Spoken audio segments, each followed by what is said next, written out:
The morning sun filtered through the kitchen window as Kate Williams stirred her coffee, watching the steam rise in delicate spirals.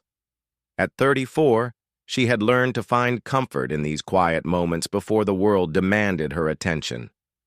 Her reflection caught in the window glass, and for a split second she saw something that made her breath catch. The curve of her smile, the way the light hit her eyes. It was exactly like the photograph that sat on her mantelpiece. Kate had never known her mother Diana.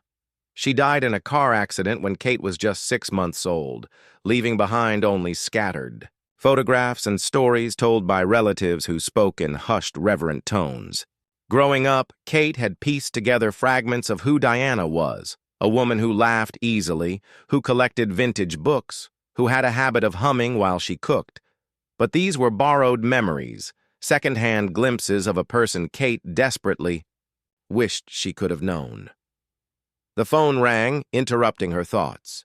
It was her Aunt Sarah, Diana's younger sister, calling with news that would change everything. "Kate, honey, I've been cleaning out Grandmother's attic, and I found something you need to see. A box of your mother's things we never knew existed." Kate's heart raced. After 33 years of living with fragments, the possibility of discovering something new about Diana felt both thrilling and terrifying. She had built her understanding of her mother around a few precious photographs and the stories others chose to share. What if this box contained truths that challenged everything she believed about the woman who gave her life? Sarah's voice was gentle but urgent. "There are letters, Kate, dozens of them, and journals. Your mother wrote about everything, her dreams, her fears, her hopes for you. I think she knew she might not be around to tell you these things herself." The drive to Sarah's house felt endless. Kate's mind wandered to all the questions she had carried throughout her life. What was Diana's favorite song? Did she worry about becoming a mother? What advice would she have given Kate about love, about career choices, about the 1,000 small decisions that shape a life? The box might hold answers, or it might hold entirely new questions. When Kate finally held the weathered cardboard box in her hands, she felt a strange sensation, as if Diana's presence had suddenly filled the room. The box smelled faintly of lavender and vanilla, scents that triggered no specific memory but felt deeply familiar. Inside, wrapped in tissue paper, were treasures that painted a picture of a woman far more complex and vibrant than Kate had ever imagined. The first item she pulled out was a leather journal, its pages filled with Diana's flowing handwriting. The date on the first entry was just 2 weeks before Kate was born. "I wonder what kind of person she'll become," Diana had written. "Will she have my stubborn streak, her father's gentle heart? I hope she knows how wanted she is, how already loved." Kate's eyes filled with tears as she read words meant for her, written by hands she had never held. But as she continued reading, she discovered something unexpected. Diana hadn't just been the perfect mother figure everyone had described. She had been real, complicated, sometimes scared and uncertain. She had doubts about her marriage, dreams she feared she might never achieve, and a deep longing to make a meaningful impact on the world. This discovery would reshape everything Kate thought she knew about herself and where she came from. Kate spent the next 3 days immersed in her mother's journals, reading about a woman who had been passionate about social justice and had dreams of opening a shelter for homeless families. Diana wrote about late nights spent researching grant applications and sketching floor plans for a building that would provide more than just temporary housing. It would offer job training, childcare, and hope. "I know Tom thinks I'm being unrealistic," one entry read, referring to Kate's father. "He wants me to focus on being a wife and mother, to be content with the life we're building. But I can't shake this feeling that I'm meant to do something bigger. Maybe Kate and I can change the world together someday." Kate's hands trembled as she read these words. Her father had never mentioned Diana's dreams beyond being a mother. In all his stories, Diana was portrayed as someone who found complete fulfillment in domestic life, But these journals revealed a woman wrestling with ambition and expectation, someone who felt pulled between the roles society expected her to play and the calling she felt in her heart. Among the papers, Kate discovered detailed business plans, letters to city officials, and even architectural sketches for Haven House, Diana's proposed family shelter. The level of detail was astounding. Diana had researched everything from zoning laws to funding sources. She had identified potential staff members and outlined innovative programs that were ahead of their time. But perhaps most surprising was a letter Diana had written to Kate, dated just 1 week before the accident. It was sealed in an envelope with, "For Kate on her 21st birthday," written in careful script. Kate stared at the unopened letter for hours before finding the courage to break the seal. Inside, Diana's words seemed to speak directly across the decades. "My darling daughter, if you're reading this, it means I'm not there to tell you these things in person. I hope you know that every day I carried you, I dreamed about the person you would become. I hope you're brave enough to chase dreams that others might not understand. I hope you're kind, but not naive, strong, but not hardened. Most of all, I hope you know that making a difference in this world isn't about grand gestures. It's about showing up consistently for the people who need you most." Kate wiped away tears as she continued reading. Diana went on to describe her shelter plans in detail, explaining that she had been secretly saving money and had already secured a potential location. "I wanted to surprise your father with this. Dream once it was more than just an idea," she wrote. "But life is unpredictable, and dreams shouldn't die with the dreamer. If something happens to me, I hope someday you might consider carrying this torch forward." The letter included a safety deposit box key and detailed instructions for accessing accounts Kate never knew existed. Diana had been quietly building a foundation for her dream, accumulating resources and connections that could make Haven House a reality. She had been further along in her planning than anyone realized. Kate felt a strange mix of grief and excitement. She mourned for the mother she never knew, but also felt energized by the possibility of connecting with Diana through this shared mission. For the first time in her life, Kate had a clear sense of purpose that felt deeper than career advancement or personal achievement. That evening, Kate called her father. Tom's reaction to the discovery was complicated. He admitted that he had known about Diana's dreams, but had hoped she would abandon them after Kate was born. "I was afraid she would spread herself too thin," he explained. "I wanted her to be happy, but I also wanted our family to be her priority." Kate realized that her father had been protecting his own version of Diana, the one that made sense of his loss and their life together. But Kate needed to know the whole person, including the parts that made her father uncomfortable. She was beginning to understand that loving someone fully meant accepting their complexities, not just the qualities that made life easier. The safety deposit box contained more surprises than Kate could have imagined. Along with the financial documents Diana had mentioned, there were photographs Kate had never seen. Pictures of her mother volunteering at soup kitchens, attending city council meetings, and working with community organizers. In these images, Diana's eyes held a fierce determination that was absent from the family photos Kate had grown up seeing. There was also a thick folder containing letters from people Diana had helped. A single mother wrote thanking Diana for helping her find transitional housing after an abusive relationship.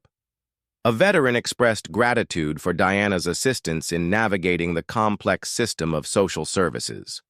An elderly woman described how Diana had spent hours helping her apply for heating assistance during a particularly harsh winter. Kate began to understand that her mother hadn't just dreamed about helping people, she had been actively doing it for years. Diana had been building relationships and trust within the community while simultaneously planning Haven House. She wasn't just an idealistic dreamer. She was someone who combined vision with practical action.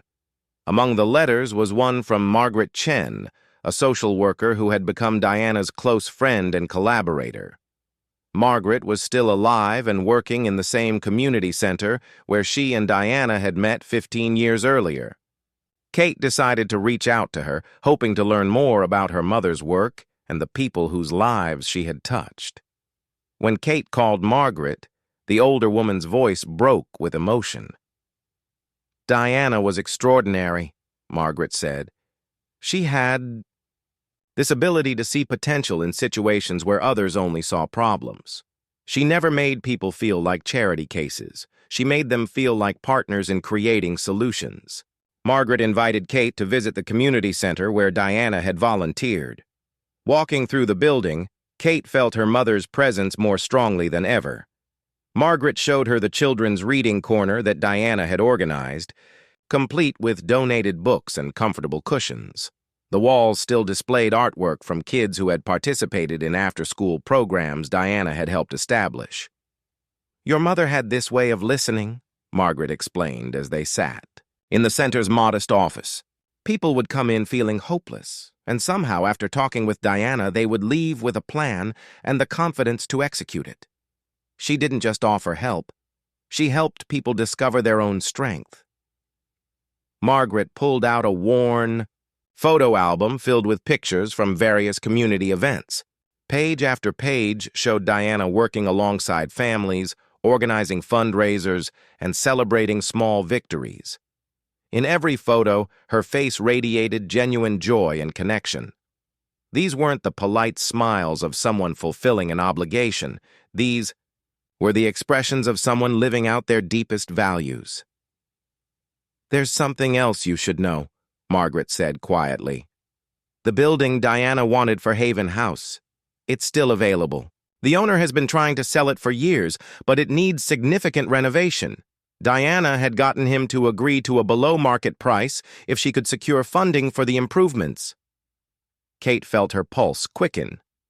The possibility that her mother's dream could still become reality seemed both overwhelming and inevitable. But she also felt the weight of her own inexperience. Diana had spent years building expertise and relationships in social services. Kate worked in marketing for a technology company. What did she know about running a homeless shelter? Margaret seemed to read her thoughts. "Diana didn't start out knowing everything either," she said gently. "She learned by doing, by asking questions, by surrounding herself with people who shared. Her commitment, the community she was trying to serve, they're still here, and their needs haven't changed. If anything, the housing crisis has gotten worse." As Kate drove home that evening, she found herself taking a detour past the building Diana had wanted to transform. It was a 3-story brick structure in a neighborhood that had seen better days but was showing signs of renewed investment. Kate parked across the street and studied the building, trying to imagine it filled with families transitioning from homelessness to stability. For the first time in her adult life, Kate felt she was standing at a crossroads that truly mattered. She could honor her mother's memory by continuing the life she had built, keeping Diana's dream as a beautiful but unrealized legacy.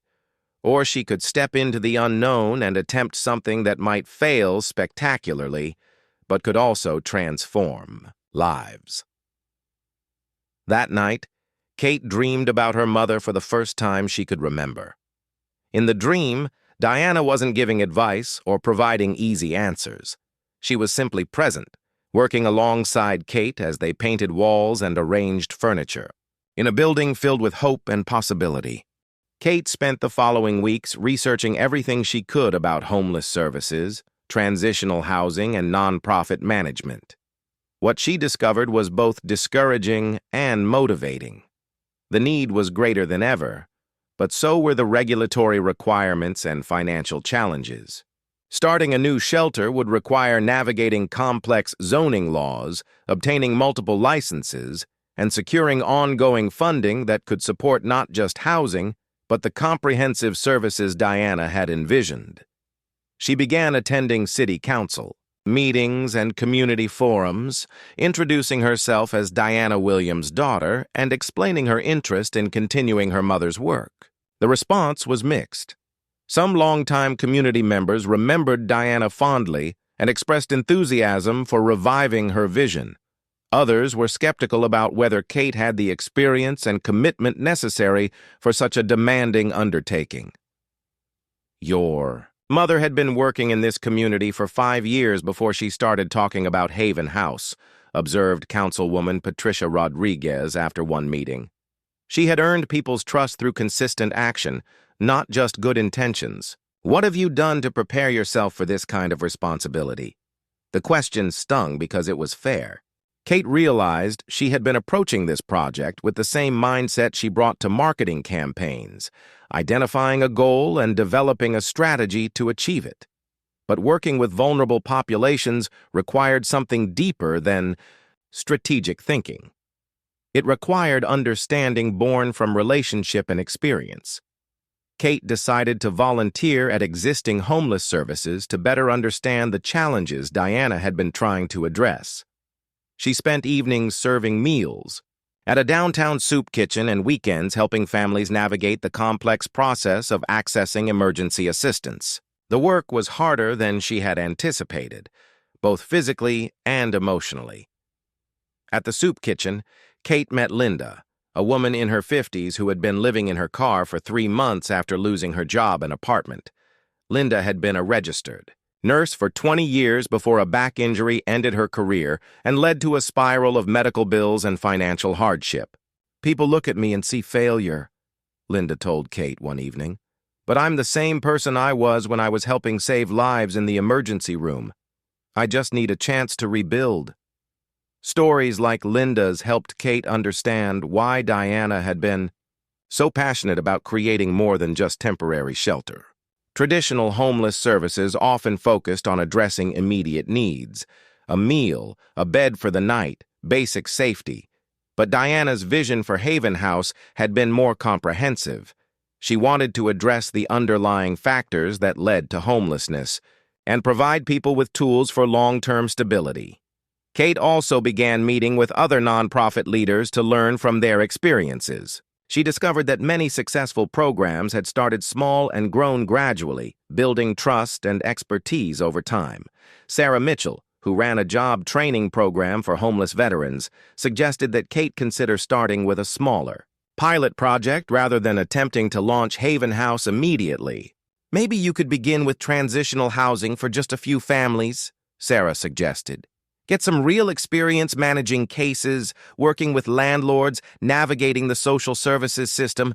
Prove to yourself and the community that you can make this work on a smaller scale." The idea made sense, but Kate struggled with feeling like she was scaling back her mother's vision. Diana had planned for Haven House to serve 40 families at a time. Was starting smaller a practical first step, or a failure of nerve? Kate shared her uncertainty with Margaret during one of their regular coffee meetings. Margaret listened carefully before responding. Diana would have understood that the path to her dream might not be a straight line, she said. She was pragmatic as well as visionary. She would have wanted you to succeed, not to attempt something so ambitious that it was doomed to fail. Meanwhile, Kate was learning to balance her growing involvement in homeless services with her regular job. Her employer had been understanding about her need for flexible hours, but Kate could sense that her divided attention was becoming noticeable.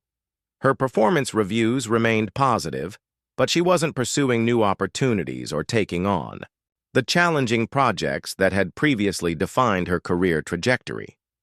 The decision crystallized during a particularly difficult evening at the soup kitchen. Kate was helping a family with 3 young children who had been evicted from their apartment and were sleeping in their minivan. The parents were working multiple part-time jobs but couldn't afford first month's rent and security deposit for a new place. As Kate listened to their story, she felt her mother's presence more strongly than ever. Later that night, Kate called her father. "I know this isn't what you hoped for me," she said. "I know you wanted Mom to focus on our family, instead of these bigger dreams. But I think I understand now why she felt called to this work. It's not about choosing between family and community. It's about understanding that we're all connected." Tom was quiet for a long moment. "Your mother was the most caring person I ever knew," he finally said. "I was afraid she would give so much to others that there wouldn't be enough left for us. But maybe I was wrong. Maybe the person she was in the world and the person she was with us weren't separate things." 6 months after discovering her mother's journals, Kate made the decision that would change the trajectory of her life. She submitted her resignation letter to the technology company where she had worked for 8 years and used her savings to enroll in a nonprofit management certificate program. The transition felt both terrifying and inevitable, like stepping off a cliff while trusting that wings would appear. Her colleagues were surprised by the career change. Many questioned whether she was making a mistake, giving up financial security and professional advancement for something so uncertain. "You could always support homeless services by volunteering and donating," her former supervisor suggested. "You don't have to make this your whole life." But Kate was beginning to understand that her mother's call to service wasn't something that could be satisfied through part-time commitment. The families she had met through her volunteer work stayed with her constantly. She found herself lying, awake at night thinking about Linda, who was still living in her car despite Kate's efforts to help her navigate the housing assistance system. She worried about the family with 3 children, wondering if they had found a safe place to sleep. Kate also began reaching out to the people mentioned in her mother's journals and letters. Many of them were surprised and moved to learn that Diana's daughter was interested in continuing her work. Some had gone on to achieve stability and were eager to give back to the community that had supported them. Others were still struggling and needed ongoing assistance. Through these connections, Kate began to understand the long-term impact of her mother's work. A woman named Rosa, whom Diana had helped escape an abusive relationship 15 years earlier, was now a successful small business owner who employed other women transitioning out of difficult situations. A man named David, who had been homeless and battling addiction when Diana met him, had been sober for 10 years and worked as a peer counselor helping others in recovery. "Your mother saw people not as they were, but as they could become," Rosa told Kate during one of their conversations. "She never made me feel broken or hopeless. She helped me remember who I was underneath all the trauma and fear." These stories reinforced Kate's growing conviction that her mother's approach had been both successful and sustainable. Diana hadn't just provided temporary assistance, she had invested in people's capacity to transform their own lives and support others. In return, Kate began developing a modified version of Haven House that incorporated what she had learned about effective homeless services. Instead of a large residential facility, she envisioned a scattered-site housing program that would help families transition into permanent housing while providing comprehensive support services. Families would live in regular apartments throughout the community, reducing stigma and helping them integrate into neighborhoods where they could build lasting connections. The program would provide more than just housing assistance. Following Diana's model, it would offer job training, child care, financial literacy education, and mental health support. But perhaps most importantly, it would create opportunities for program participants to become peer mentors and community leaders, recognizing that people who had experienced homelessness often had unique insights into effective solutions. Kate presented her proposal to Margaret and several other community leaders who had known her mother. The response was cautiously optimistic. The scattered site model addressed many of the challenges that had made Diana's original vision difficult to implement, while preserving the comprehensive approach that had made her so effective in helping individuals. "This feels like something Diana would have evolved toward herself," Margaret observed. "She was always learning and adapting her ideas based on what she discovered about what actually worked for people." Securing funding for the program proved to be Kate's biggest challenge. Traditional homeless services funding was competitive and often restricted to specific types of interventions. Kate's comprehensive approach didn't fit neatly into established categories, making it difficult to identify appropriate grant opportunities. But Kate discovered that her marketing background, which had initially seemed irrelevant to homeless services, actually provided valuable skills for fundraising and program promotion. She was able to articulate the program's potential impact in ways that resonated with both traditional funders and newer philanthropists interested in innovative approaches to social problems. More importantly, Kate learned to tell stories that honored the dignity and complexity of the people the program would serve. Instead of focusing on statistics and deficits, she highlighted stories of resilience and transformation like those her mother had documented in her letters. The breakthrough came when Kate was invited to present her proposal to the community foundation that had been considering a major investment in homeless services. The foundation's board included several business leaders who were impressed by Kate's comprehensive approach and her ability to demonstrate how the program would create both immediate relief and long-term positive change. After her presentation, Board Chair William Thompson approached Kate with an unexpected comment. "I knew your mother," he said quietly. "She helped my sister during a very difficult period in her life. Diana never made it about charity.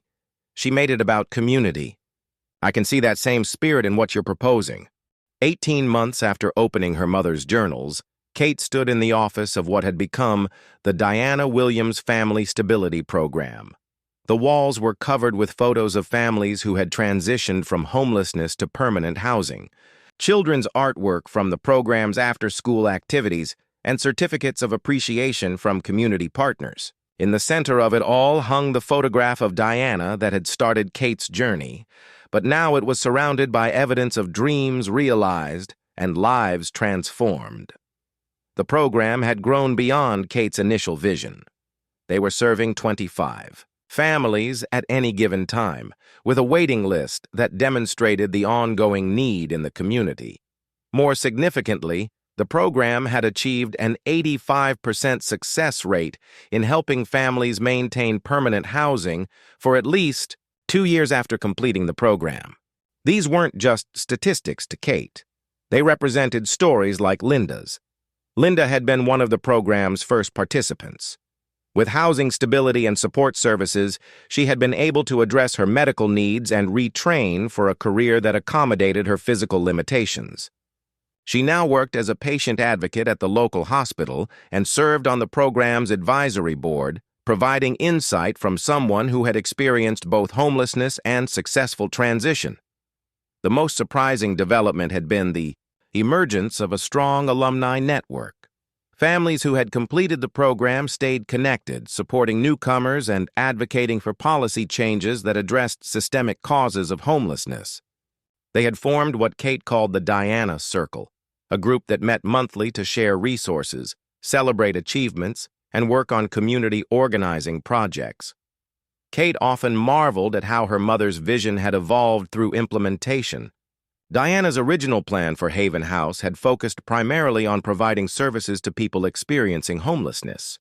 But the reality of the work had revealed that sustainable change required involving people with lived experience as partners and leaders, not just recipients of help. The program had also influenced Kate's understanding of her own identity and purpose. The work was demanding and sometimes heartbreaking. There were families the program couldn't help, systems that seemed designed to perpetuate rather than solve problems, and funding challenges that created constant uncertainty. But Kate had discovered a sense of meaning that her previous career had never provided. "I think I understand now why Mom felt called to this work," Kate told Margaret during one of their regular check-ins. "It's not just about helping individual families, though that's important. It's about being part of something bigger than yourself, about recognizing that your own well-being is connected to the well-being of your community." Margaret smiled. "Diana would be so proud of what you've built, but I think she'd be even more proud of who you've become in the process." Kate had begun writing her own journals, documenting not just the program's development, but her personal journey of connecting with her mother's legacy. She wrote about the day she realized she had unconsciously adopted some of Diana's gestures, the way she tilted her head when listening carefully, the habit of doodling in margins while thinking through problems. She wrote about conversations with program participants that echoed themes from Diana's letters 30 years earlier. Most significantly, Kate wrote about moments when she felt her mother's presence not as something separate from herself, but as something that had become integrated into who she was. The reflection she had seen in her kitchen window that first morning had been more than just physical resemblance. It had been recognition of shared values and purpose.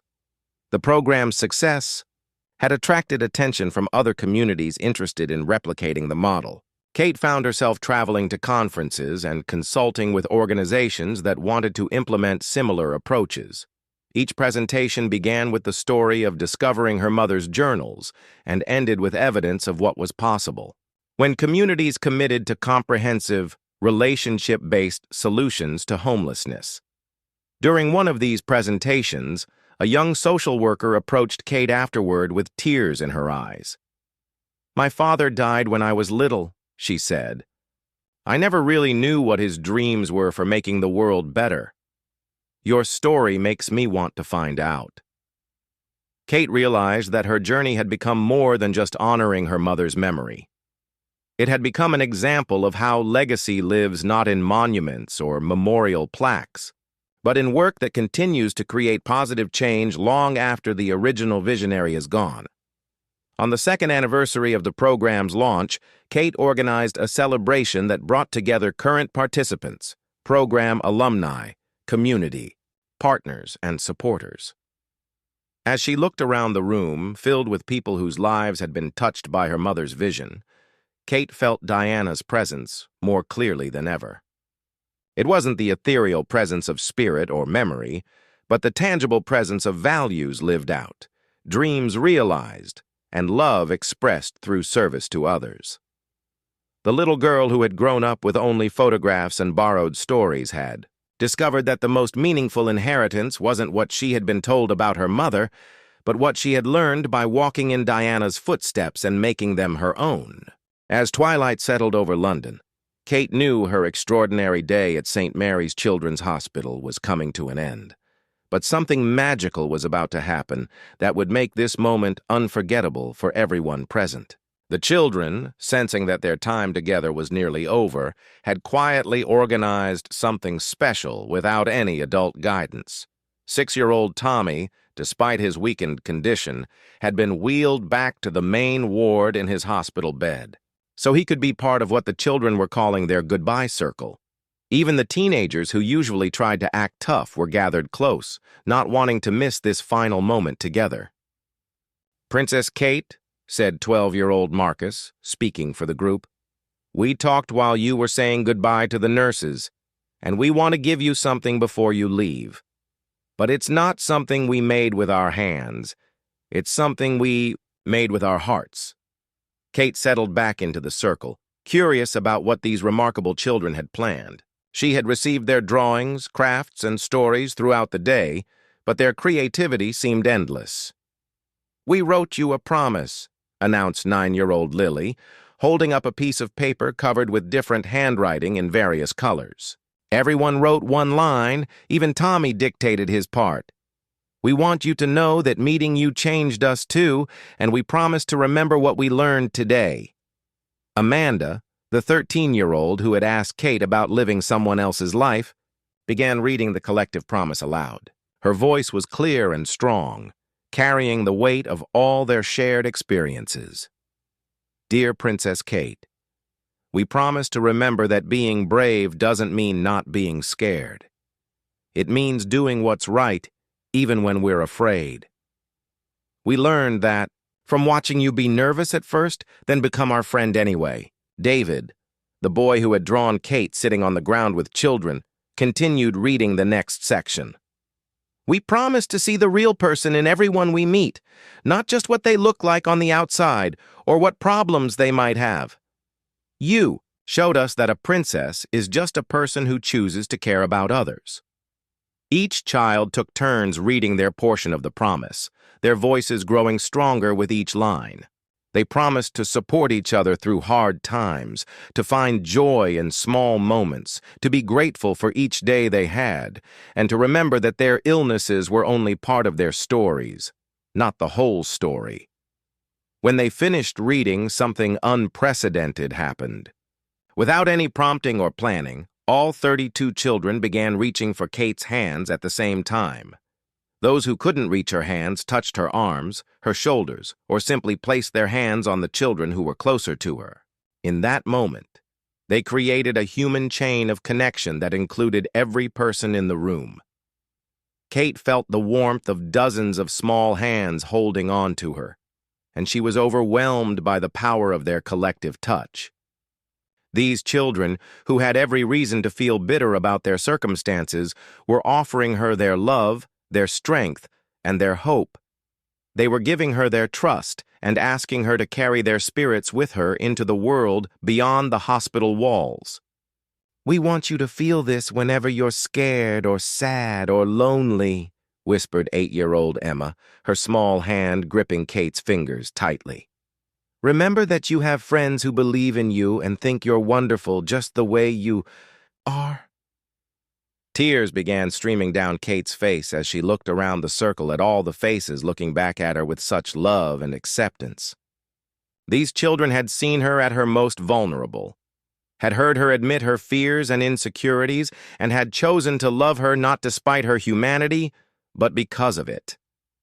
"I need to make you all a promise, too," Kate said, her voice shaking with emotion. "I promise that I will never forget this day or any of you. I will carry your courage with me to every royal engagement, every difficult moment, every time I need to remember what really matters in life." She paused, looking directly at Tommy, whose eyes were bright despite his obvious exhaustion. "Tommy, I promise that your cancer fighter story will be published, and children all over the world will learn about finding their superpowers. Your legacy will help other kids long after, for many years to come."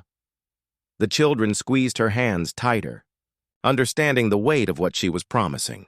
They had given her their stories, their wisdom, and their love, and she was vowing to share these gifts with the world. Dr. Thompson, who had been documenting the entire day, wiped tears from her eyes as she watched the scene unfold. Later, she would write in her report that she had witnessed something that changed her understanding of healing, hope, and human resilience. She had seen a group of seriously ill children transform their pain into purpose and their fear into love. As the children slowly released Kate's hands, they didn't step away. Instead, they moved closer, creating one final group hug that seemed to last forever. Hospital staff members, Kate's security team, and even some visiting family members found themselves wiping away tears as they witnessed this powerful display of human connection. When Kate finally stood to leave, each child gave her one last, individual hug and a final personal message. Some whispered, "Thank you." Others said, "I love you," and several promised to be brave like you taught us. But it was Tommy's final words that would echo in Kate's heart for the rest of her life. "Princess Kate," he whispered as she leaned down to hug him goodbye. "You came here to visit sick kids, but you helped us remember we're not just sick, we're magic, and so are you." As Kate walked toward the hospital exit, she turned back one final time to see all the children gathered at the windows, waving and smiling. Some were in wheelchairs, others leaned on walking aids, and several had medical equipment attached to their small bodies. But what Kate saw when she looked at them wasn't illness or limitation. She saw strength, wisdom, love, and an unbreakable spirit that would inspire her for the rest of her life. The little hands that had reached for hers that day had given her the greatest gift she had ever received. They had shown her what it meant to be truly alive, truly connected, and truly royal in the most important sense of the word. They had taught her that the crown that mattered most wasn't made of gold and jewels, but of courage, compassion, and authentic human connection.